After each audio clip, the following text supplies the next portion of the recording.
चलो भाई, तो आज का जो हमारा टॉपिक रहेगा वो रहेगा कैंडल स्टिक्स। ठीक है। वैसे मैंने पिछले लेक्चर में सपोर्ट रेजिस्टेंस के बारे में, फेक आउट फेक डाउन के थ्योरी के बारे में बता चुका था। ठीक है, देखना हो तो प्रीवियस लेक्चर में जाकर देख सकते हो। देखो, कैंडल स्टिक्स सिंपल सा चीज़ है, जैसे कि दो आदमी आपस में कम्युनिकेट करने के लिए लैंग्वेज का यूज़ करते हैं ना, सबका एक एक अलग अलग लैंग्वेज होता है। सेम उसी तरीके की मार्केट का भी ये लैंग्वेज है। ठीक है, जिसको हम लोग बोलते हैं कैंडल स्टिक्स। और सिर्फ कैंडल स्टिक्स ही एक लैंग्वेज नहीं है, सब बहुत सारे लैंग्वेज है। देखो यहाँ बार चार्ट है, कैंडल स्टिक्स है, हॉलो कैंडल्स है, वॉल्यूम कैंडल है, लाइन है, मतलब देख लो बहुत सारे। ठीक है, अब जिसको भाई जो समझ में आता है वो यूज़ करता है, बट ज़्यादातर लोग कैंडल स्टिक्स ही यूज़ करते हैं और बाकी लाइन चार्ट भी यूज़ करते हैं। ठीक, तो आज जो हमारा टॉपिक है वो सिर्फ कैंडल स्टिक्स के बारे में ही रहेगा, जितने भी बुलिश बेरिश कैंडल स्टिक्स हैं उन सब बारे में।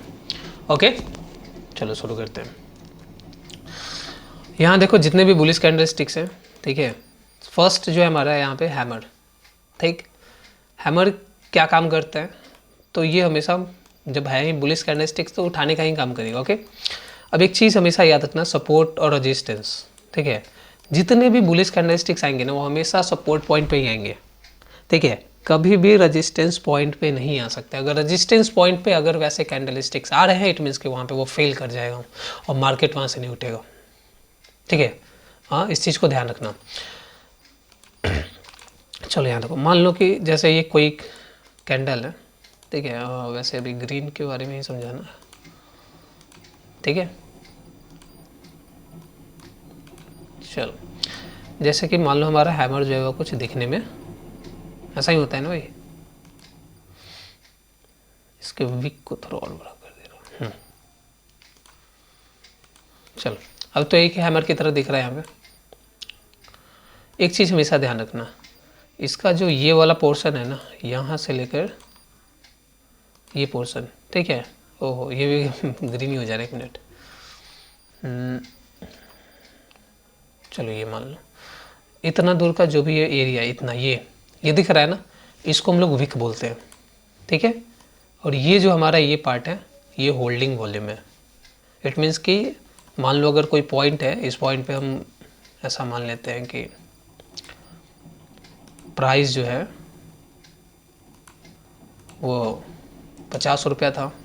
ठीक, और इस पॉइंट तक जाते जाते इसका प्राइस 55 रुपीज़ हो गया। ठीक है, मतलब कि अभी जितने भी लोग हैं यहाँ से लेकर यहाँ तक 50 से 55, उन्होंने इस चीज़ को होल्ड करके रखा हुआ है। समझ रहे हो? ठीक, चलो आज का वैसे ये कॉन्सेप्ट नहीं है, होल्डिंग वॉल्यूम और वीको को अगले लेक्चर में मैं बता दूंगा। ठीक है, अभी बस इतना समझो, ये हैमर पैटर्न जो है, क्योंकि अभी तो बेसिक स्टार्ट कर रहे हो ना, तो हो सकता हो तुमको होल्डिंग वॉल्यूम ये सब थोड़ा समझने में दिक्कत हो। अभी बस कैंडल स्टिक्स को समझो। ठीक है, वैसे कभी भी सिर्फ कैंडल स्टिक्स पे हम लोग ट्रेड नहीं करते हैं, सिर्फ एक कन्फर्मेशन नहीं होना चाहिए, मल्टीपल कन्फर्मेशन होने चाहिए। ओके, चलो देखते हैं कहाँ पे सपोर्ट बना हुआ है भाई। जैसे यहीं में मान लेते हैं। ठीक है, ये देखो, ये जो हमारा एरिया है ये एक सपोर्ट एरिया है ना।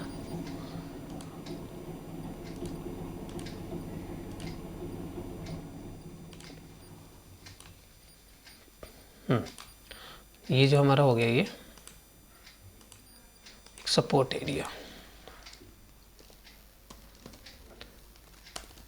सपोर्ट एरिया है। ठीक, अब देखना यहाँ पे जो भी कैंडल स्टिक्स आए होंगे ना वो एक हैमर फॉर्म किए होंगे। आओ देखते हैं, देख लो, दिख रहा है यहाँ पे, इसी को ले लो। वैसे ये हैमर पैटर्न नहीं है। ठीक है, इसको हम लोग डोज ही बोलेंगे, आते हैं इस पे भी हम चर्चा करते हैं। ये जो है यहाँ पे है हैमर, दिख रहा है ना, और जूम कर दे रहा हूँ, देखो यहाँ पे हैमर पैटर्न, हैमर। ठीक है, हैमर उठा रहा है ना मार्केट को। चलो यहाँ देखो, सपोर्ट पॉइंट पे एकदम हैमर दिखा। ठीक, हैमर। ओके, चलो, यानी कि हैमर जो है वो मार्केट को उठाने का काम करता है, इतना समझ गए। अगला जो हमारा कैंडल स्टिक्स है वो है इन्वर्टेड हैमर। ठीक है, पॉइंट को नोट करना हो तो कहीं नोट कर लो। इन्वर्टेड हैमर कभी भी रेजिस्टेंस पॉइंट पे समटाइम्स कभी कभार आ सकते हैं, लेकिन ज़्यादातर बीच में आते हैं, ठीक है। यहीं पे देख लो, इसी ट्रेंड में अगर हम लोग देखें तो यहाँ देखो, दिख रहा है, यहाँ देखो क्या क्या, ये सपोर्ट पॉइंट है नहीं है, ये तो क्या है, इसका बीच का सेंटर पार्ट हो गया ना। यहाँ देख लो, यहाँ पे इन्वर्टेड हैमर फॉर्म हुआ है, फिर उसके बाद मार्केट उठ गया, ठीक है। यहाँ देख लो, ओके। तो ये इन्वर्टेड हैमर भी एक बुलिश कैंडलस्टिक्स में आता है। जरूरी नहीं है कि हमेशा सपोर्ट पे ही आएगा, हाँ समटाइम्स ये सपोर्ट पे आ सकते हैं। देखो एक बार क्या हुआ, यहाँ पे सपोर्ट पे आया एंड आफ्टर इट फेल कर गया। कैंडल्स की भाई साइकोलॉजी समझने में मुझे भी 1-1.5 साल लग गया चलो ठीक है, चलो इतना क्लियर। आगे जो है हमारा ड्रैगन फ्लाई डोजी, ठीक है। ये दिखने में कुछ ऐसा होता है, अरे उस वक्त में एक हैमर बनाया था ना, कहाँ गया भाई, 1 मिनट, उसी में कुछ एडिटिंग करके बता देता हूँ। हाँ यहाँ जैसे, ठीक। ड्रैगन फ्लाई डोजी में होता क्या है कि इसका विक तो काफ़ी ज़्यादा लंबा रहेगा, बट इसका जो शैडो है ये काफ़ी ज़्यादा पतला रहता है, ठीक। और ये भी सपोर्ट पॉइंट पे ही आते हैं, इसको नोट कर लीजिए, ओके। आइए देखते हैं, इसी में देखे कहीं, यहाँ मुझे दिखा था एक जगह, जैसे कि ये देखो, ठीक है। इस पॉइंट पे ये जो कैंडलस्टिक्स है वो क्या कर रहा है, डोजी ही फॉर्म किया है ना, इसको हम लोग हैमर थोड़ी कंसीडर करेंगे। ये जो हो गया डोजी हो गया, ठीक। और देखो यहाँ भी मान लेते हैं, ठीक। देखो हैमर पैटर्न और डोजी पैटर्न में सिंपल सा डिफरेंस बस यही है कि हैमर का जो होल्डिंग वॉल्यूम होता है ना, ये शैडो, ये काफ़ी ज़्यादा होता है, लेकिन डोजी में जो शैडो होता है वो थोड़ा कम होता है, जस्ट लाइक दिस। लेकिन अगर वही हैमर हो तो थोड़ा बड़ा रहेगा, बस यही डिफरेंस है और ज़्यादा कुछ नहीं, ठीक है। इतना क्लियर। अब एक और लास्ट बचा हुआ है बुलिश में हमारा, बुलिश स्पिनिंग टॉप, ठीक है। ये ना मैं इसको भाई वैसे न्यूट्रल कैंडलस्टिक में मानता हूँ, ठीक है, कि इस कैंडलस्टिक के आने के बाद इसके एक और कैंडल आए तब हमें कुछ कंफर्मेशन मिलता है, ठीक है। ये वैसे जो डोजी कैंडल है ये तुम्हारे बुलिश में भी आएगा, बेरिश में भी आएगा, ठीक ना, सेम ये ऐसा ही रहता है। इसका विक ऊपर और नीचे से थोड़ा बराबर होता है, और बाकी इसकी जो शैडो है ना ये एकदम बीच में रहेगी, मतलब एग्जैक्ट सेंटर में नहीं रह सकता, थोड़ा ऊपर नीचे हो सकता है, ठीक है।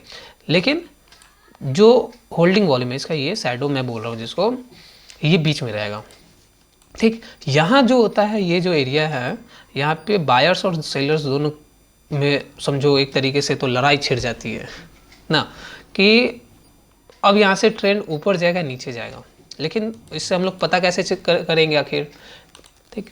तो मैंने अभी बोला था थोड़ी देर पहले कि एक नेक्स्ट कैंडल है, तब हम लोग कंफर्म होते हैं कि हाँ अब अगला जो मूवमेंट होगा मार्केट में वो क्या होगा, ठीक है। जैसे कि मान लो इसका ये जो वीक दिख रहा है, ये वाला एरिया, ठीक है, या ये वाला एरिया, ठीक। अगर कोई भी कैंडल आ रहा है और इसके या तो इस वीक को फुलफिल कर दे या इस वीक को फुलफिल कर दे, और जिस साइड भी अगर मार्केट में फुलफिल कर देता है, मार्केट का डायरेक्शन सेम उसी साइड होता है। मान लो एक कैंडलस्टिक और यहाँ पे ग्रीन में ही फॉर्म हुआ, ठीक है, और इसको फिल कर दिया, देन मार्केट का जो मूवमेंट रहेगा वो इस डायरेक्शन हो जाएगा। लेकिन वही अगर ऐसा होता है कि इस साइड में अगर फुलफिल करे तो फिर मार्केट में का जो डायरेक्शन रहेगा वो डाउन ट्रेंड में चला जाएगा, ठीक है। हो गया इतना क्लियर। ये जो हमारा था सिर्फ और सिर्फ बुलिश कैंडलस्टिक्स का लेक्चर रहा। अगले वीडियो में कोशिश करूँगा कि मैं बेरिश या न्यूट्रल कैंडलस्टिक्स के बारे में बता दूँ, ठीक है। ओके चलो।